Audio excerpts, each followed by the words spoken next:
Hi guys, কুকুরানি blog চ্যানেলের আবার একটি নতুন ভিডিওতে আমার সকল বন্ধুদের স্বাগত। তোমরা কেমন আছো? আশা করি তোমরা খুব ভালো আছো, আর তোমাদের ভালোবাসায় আমিও খুব ভালো আছি।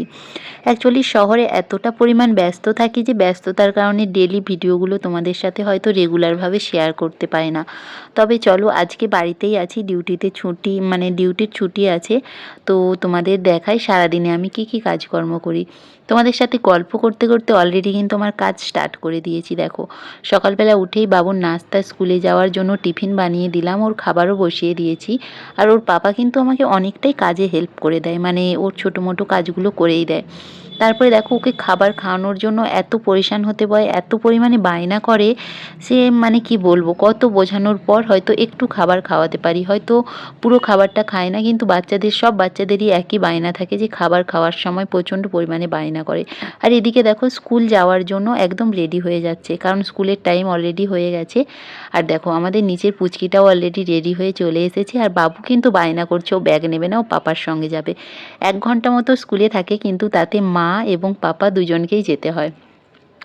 যাই হোক, রেডি হয়েছে, অনেক কষ্টে বেরিয়েছে, ওর পাপাও বেরিয়েছে সঙ্গে। আর নিচে একটু আমাদের মন্দির আছে, মানে আমি যেই রুমে ভাড়ায় থাকি ওই বিল্ডিংটার নিচে মন্দির ছিল, তো ওখানে বাবু প্রণাম টোনাম সেরে নিল। তারপরে দেখো, স্কুলে চলে এসেছে। কত বাচ্চা, তো ওখানে বাচ্চাদের মধ্যে থাকলে কি বলো তো, বাচ্চাদের মনটা অনেকটা ভালো হয়ে যায়।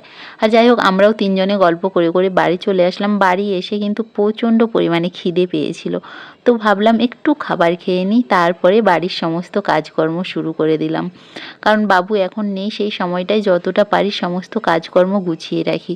না হলে কি বলো তো, ও আসলেই আবার দুষ্টুমি শুরু হয়ে যায়, ওর পেছনে আবার একজন লাগে সময় দেওয়ার জন্য।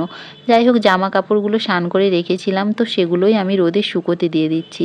আর এখন এত পরিমাণে রোদের তাপ হয়েছে, মানে এখনও গরম সেভাবে পড়েনি, কিন্তু রোদের তাপটা প্রচণ্ড বেশি। তোমাদের সাথে গল্প করতে করতে বাবুকেও কিন্তু স্কুল থেকে নিয়ে চলে এসেছি।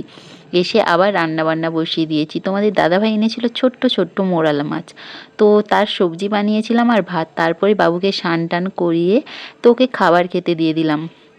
তারপর যে মেয়েদের বাড়ির যে কাজটা থাকে, বাসন ধোয়া, সমস্ত কাজগুলো সেরে তারপরে বাবুকে কিন্তু একটু ঘুম করিয়ে দিয়েছিলাম। আর তোমাদের সাথে অনেকটা সময় আমি পরে আসলাম, কারণ বীজখানে অনেকটা সময় আমি ভিডিও বানাতে পারিনি, আর সন্ধে হয়ে গেছে দেখো।